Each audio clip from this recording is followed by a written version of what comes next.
The crash didn't even sound real, it was more like a metal-on-metal scream that jolted me out of my early morning daze.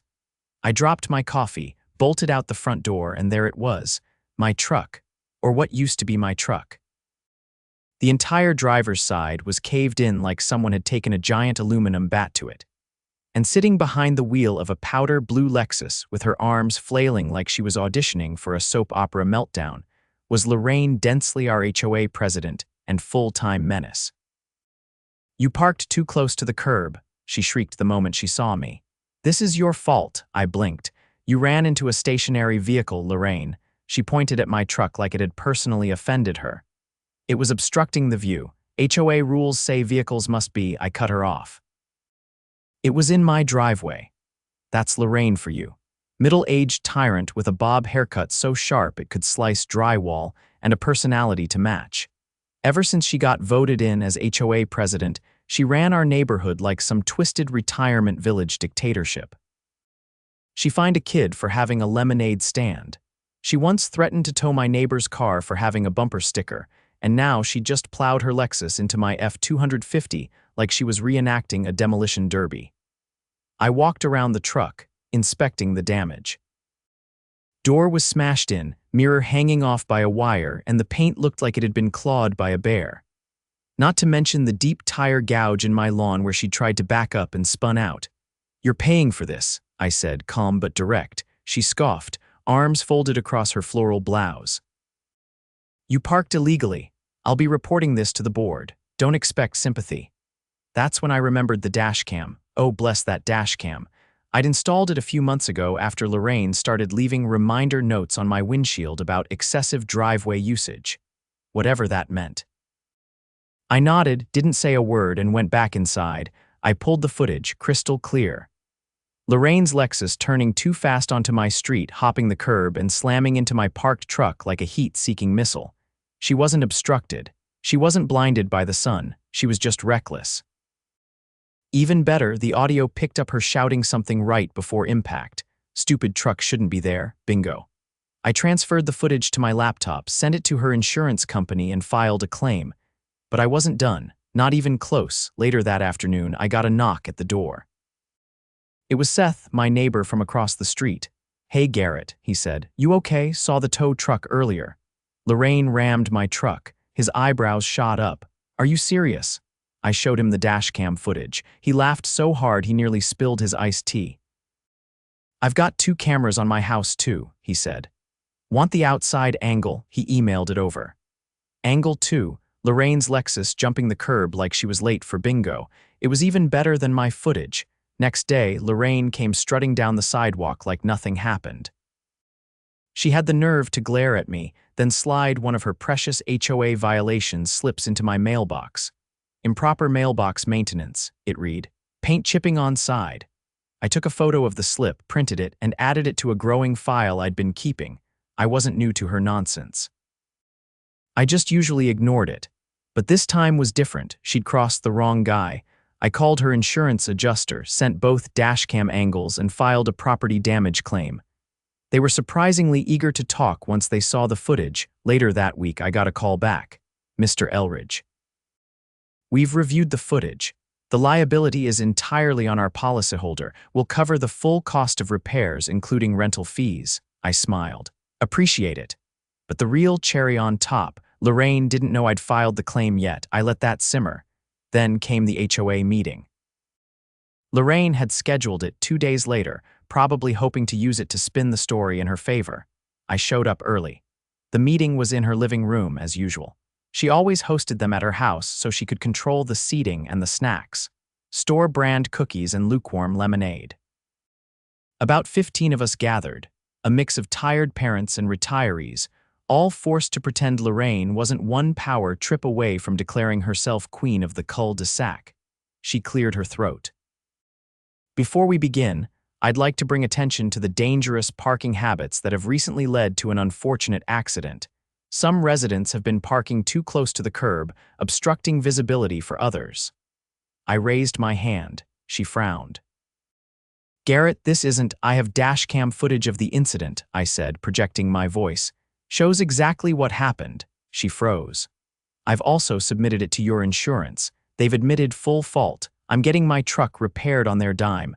Murmurs rippled around the room. "What footage?" she said, voice tight.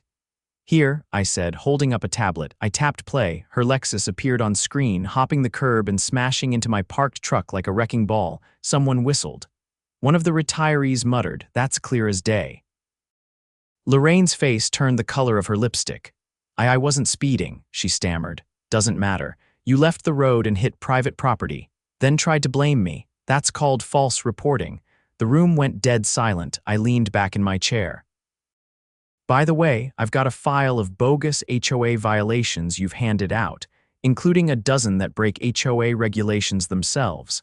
I'm thinking it's time this board got a little transparency." That's when Seth stood up. "I second that. I think it's time we vote on removing the current HOA president." Lorraine's mouth opened, but nothing came out. She looked like her whole world had just cracked, and it had, because she just realized the neighborhood wasn't scared of her anymore. Lorraine didn't show her face for 3 days after the meeting. Her blinds stayed drawn, her porch light off, and her usual morning patrol's clipboard in hand ceased entirely. The silence was almost eerie. People started joking about it in the community message thread, calling it the Great Lorraine Vanishing. But I knew she was just regrouping. A woman like that doesn't roll over, she recalibrates. On the 4th morning, a letter arrived in my mailbox. Not an envelope, an actual tri-folded paper jammed in like a menu from a Chinese takeout place. No return address, typed in bold Arial font. "Your behavior at the recent HOA meeting was inappropriate and defamatory. Cease and desist all attempts to undermine the authority of the HOA board." No signature, no HOA letterhead, just vague legal threats and paranoia printed on cheap home printer paper. I walked it over to Seth's place. He was on his porch tightening a deck board, cordless drill in hand. "She's escalating," I said, handing him the letter. He read it, then let out a low whistle. "Anonymous threats now, that's rich. I'm thinking of filing a formal complaint with the city. About the HOA, about Lorraine impersonating it." He looked at me, then nodded. "You might want to talk to Denise Mayer. She's a city compliance officer, used to live in this neighborhood, knows the HOA charter better than anyone." I didn't waste time. That afternoon, I called Denise. She agreed to meet in person, said she still had unfinished business with Lorraine. Her words, not mine. We met at a coffee shop near the Civic Center. Denise was sharp-eyed, mid-40s, and carried a leather binder thicker than a phone book. "I've been waiting for someone to finally challenge her," she said, flipping it open. "Lorraine's been pushing the boundaries of her role for years. Technically, the HOA has no authority to issue fines without board consensus. She's been doing it unilaterally. She's also been forging official documents," I added. "Got this in my mailbox this morning." She glanced at the letter. "No HOA header, no signature, no recorded board vote. This is illegal intimidation. I can help you file a complaint with the state HOA regulatory board. But if she's been using HOA funds improperly or impersonating authority, we're talking criminal charges." That got my attention. "I've got more," I said. "A folder full of inconsistencies, and other neighbors are starting to talk. She's been threatening people with made-up rules for years." "Good. We'll need witness statements and documented patterns. You start gathering them. I'll handle the statute side." I spent the next 2 days going door to door. Not as a crusader, just a guy with a clipboard and a calm demeanor. I didn't push, didn't rant. Just asked if anyone had received unusual letters, fines, or threats from the HOA. The stories came pouring in. Margaret, 2 houses down, said Lorraine fined her for excessive foliage because her rose bushes touched the sidewalk. No hearing, no warning. She paid it out of fear. The McCarthys got a threatening letter after putting up a little free library. Lorraine claimed it violated structure height guidelines, even though it was 3 feet tall and on their lawn. Even the Brodies, who rarely spoke to anyone, had a copy of a fake citation Lorraine had left on their door last year for inconsistent holiday decor. I compiled everything. Dates, photos, photocopies of letters, over 30 unique incidents, all with the same pattern. No board vote, no process, just Lorraine acting as judge, jury, and enforcer. I met Denise again 3 days later with the folder. She looked through it, then pulled out a legal form from her binder. This is a formal complaint to the state's HOA Oversight Division. Once submitted, they'll launch an audit, and if there's evidence of financial misconduct, it goes straight to the DA. Financial misconduct, Denise nodded. All fines must be deposited into a separate HOA account. If she's been collecting them personally or using them without board approval, that's embezzlement. I hadn't even thought about that. That night, I sat in the garage, looking over the remaining documents. Something still didn't sit right. The fines Lorraine issued, some of them were in cash. Margaret even said she'd slipped an envelope under Lorraine's door. That's not how HOAs operate. There are supposed to be invoices, receipts, bank logs. I pulled up the HOA's community website. It hadn't been updated in over a year. The financial reports section, empty, no quarterly summaries. No annual breakdowns, nothing. I emailed the HOA treasurer, a quiet guy named Victor who I'd only seen once at a meeting. He replied within the hour. I've asked Lorraine for access to the books 6 times. She keeps saying she's handling it. That was the crack. With Denise's help, I submitted the complaint. She forwarded it to the state, who launched an inquiry within 72 hours. Then something unexpected happened. A plainclothes investigator showed up at Lorraine's door. I watched from my window as he flashed a badge and handed her a folder. She turned beet red, slammed the door, then re-emerged a few minutes later waving papers and yelling at him through the storm door. The next day, a notice went out to the entire neighborhood. This time, it was official. An emergency HOA meeting will be held this Saturday to discuss governance concerns and review financial transparency. Seth leaned over my fence that afternoon. So she's feeling the heat. Not enough yet. Saturday came. The meeting was moved to the community rec center instead of Lorraine's house. Apparently, the board insisted on neutral ground. For once, she didn't get to control the layout. No chairs arranged in a semicircle around her. No clipboard.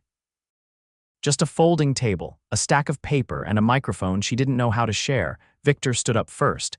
His voice was shaky but determined. For nearly 2 years, I've been requesting access to the HOA's financial records. I've received nothing but delays. I believe we have a right to know where our dues are going, Lorraine interrupted. Everything is in order. I've kept meticulous records. Victor held up a manila envelope. Then why was there no record of the fines collected from 27 residents? She blinked. He laid out copies of bank statements.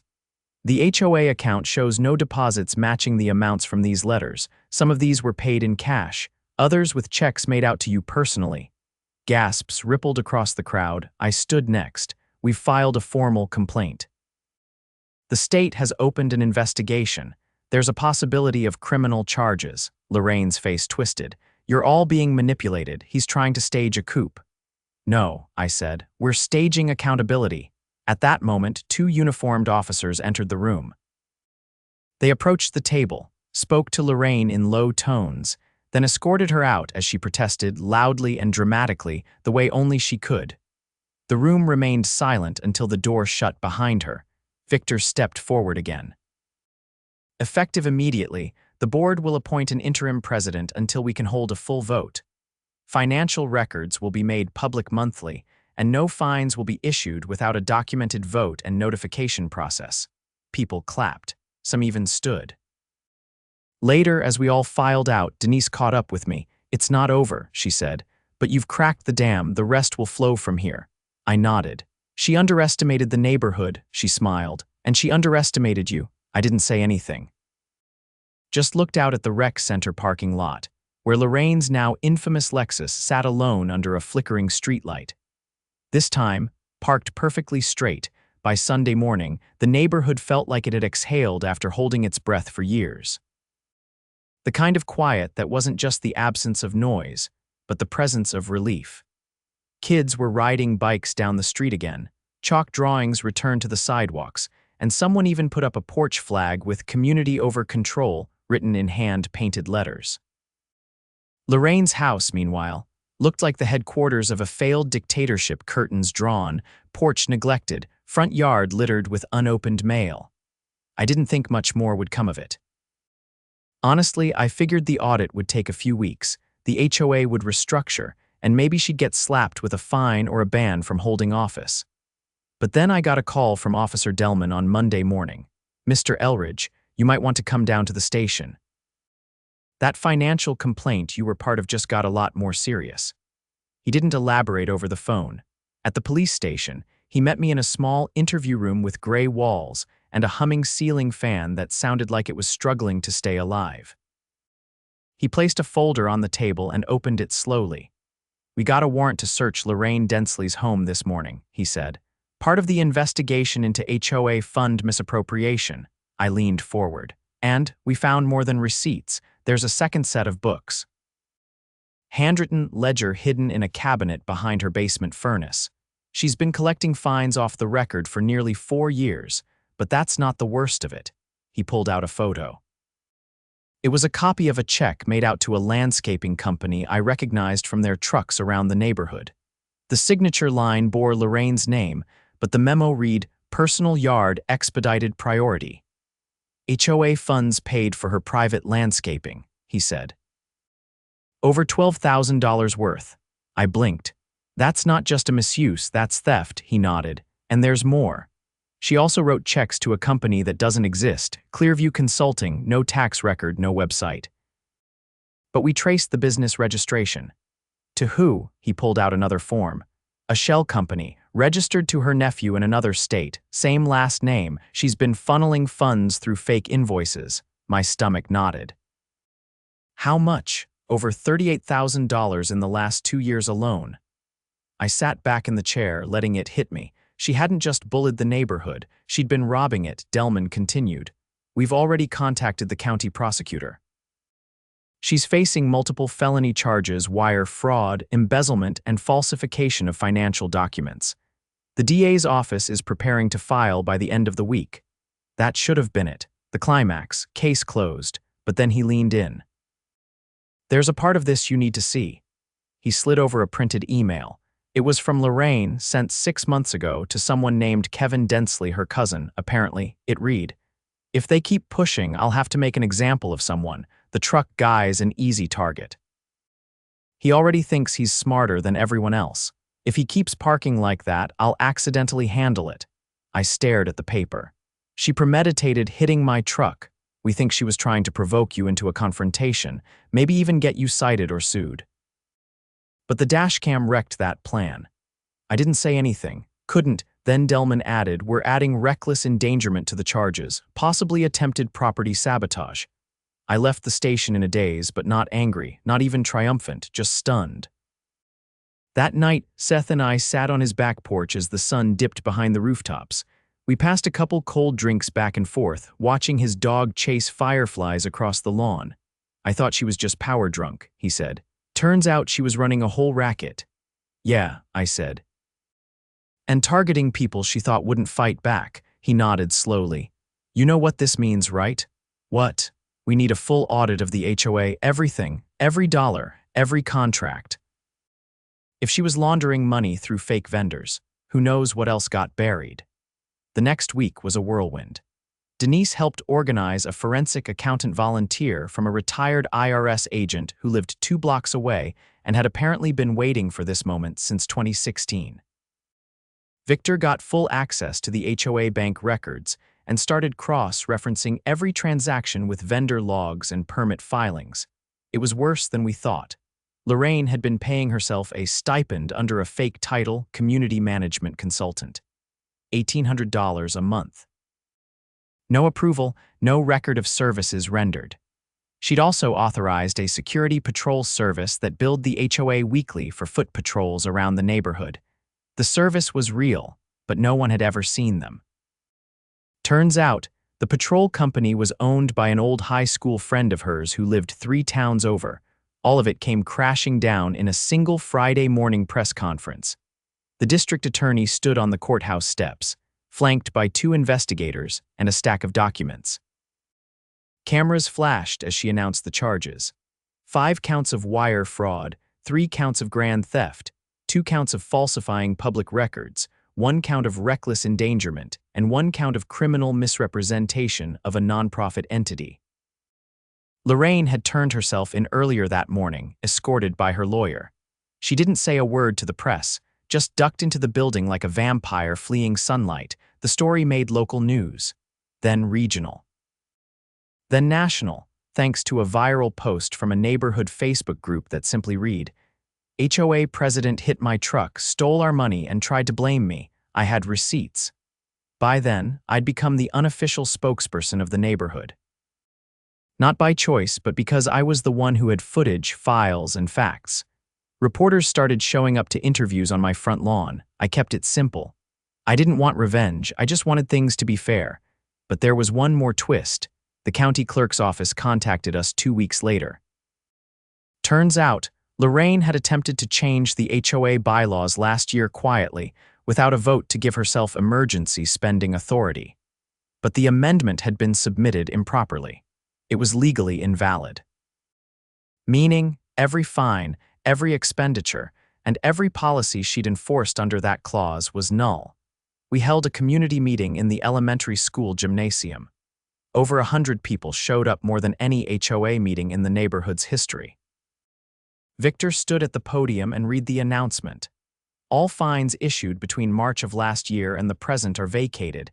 Any funds collected under those actions are being returned to residents. People didn't cheer.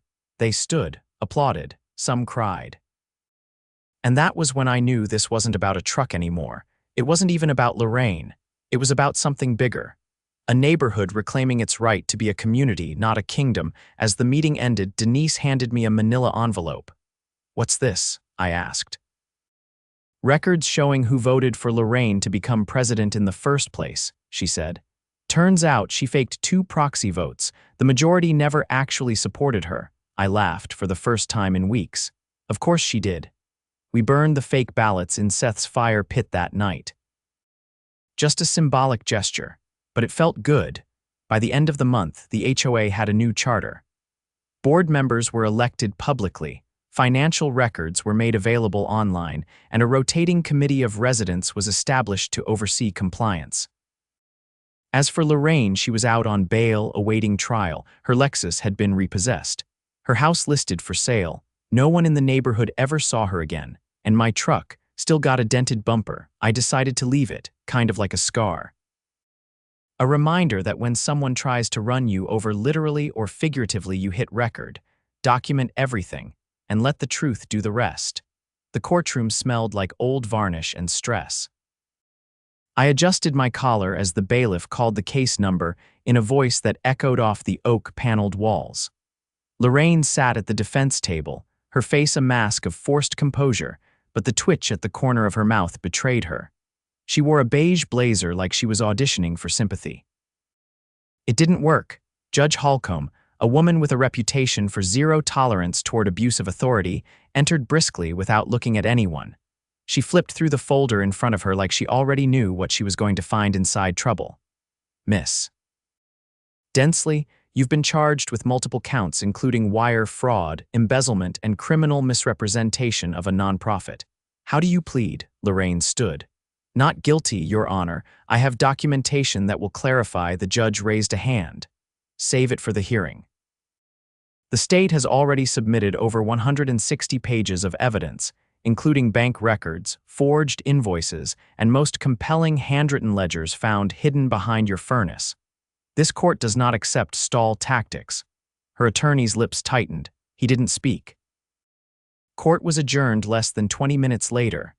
Lorraine was released on bond, but her passport was confiscated. The trial date was set for 6 weeks out. It was official. She wasn't wriggling out of this one. Back in the neighborhood, the cleanup had begun in earnest. Victor worked with Denise and the rotating oversight committee to restore trust. The first thing they did was install a glass bulletin board outside the community rec center. Every financial update, meeting agenda, and board vote was posted weekly, signed by all 5 board members. No more secret policies, no more fake fines. I hadn't planned to stay involved after the storm passed, but people kept knocking on my door. An elderly vet named Ron, who had been too scared to attend previous meetings, brought over an envelope filled with receipts Lorraine had demanded from him over the past year. Pressure washing.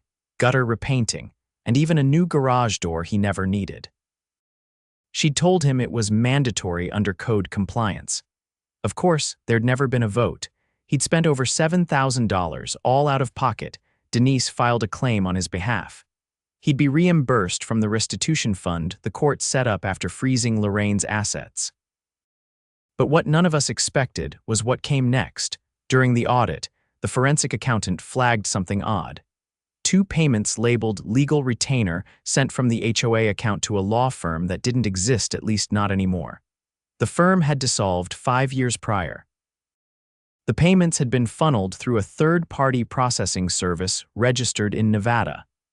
That got the state attorney's office involved. What they uncovered changed everything. Lorraine had been laundering HOA funds not just for her own gain, but to prop up a failing real estate rental business she had staked in under her brother's name.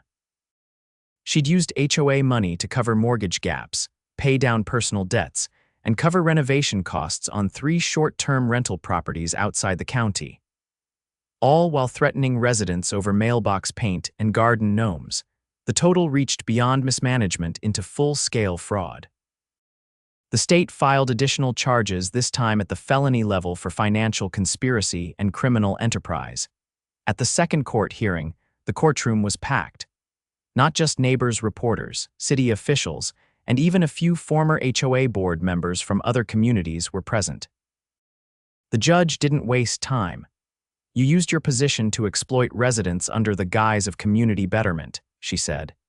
"You weaponized authority, falsified votes, and used the trust of your neighbors to bankroll a private business operation. This is not just unethical.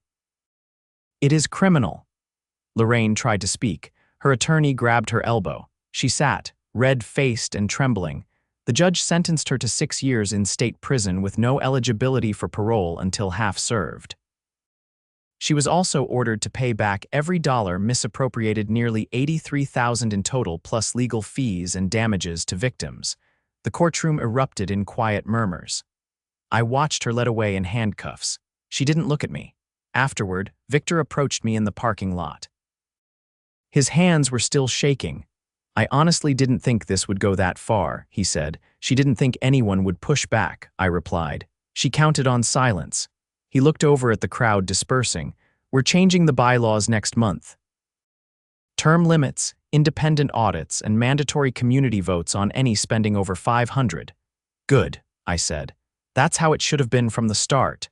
The neighborhood transformed more in the next 6 weeks than it had in the last 6 years. The HOA began funding real improvements. Broken sidewalk slabs were replaced. A new bench was installed at the corner where the kids waited for the bus. Someone donated materials to repaint the community sign, and volunteers showed up without being asked to get it done in a single afternoon. No more citations. No more threats. And the best part? Ron the vet who'd been fleeced was elected to the oversight committee. On his first week, he proposed a small scholarship fund for local high school seniors using leftover HOA funds from the previous year. The board voted unanimously in favor.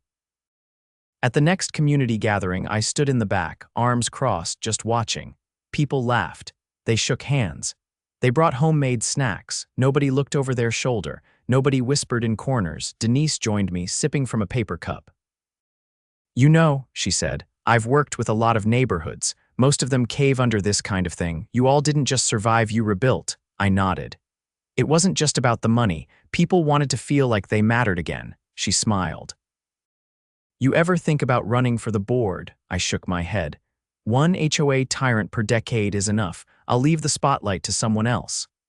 She laughed and walked off to join Victor at the snack table. As I turned to leave, I passed a new sign posted beside the entrance gate. It read, "This community is governed by transparency, not intimidation. Residents are neighbors, not subjects." No one had to tell me who wrote it. The handwriting was Ron's, sharp, uneven, but unshakable. I got back to my place just as the sun dipped low behind the rooftops. My truck sat in the driveway, newly repaired, gleaming in the light. I'd even left the dented bumper behind until last week.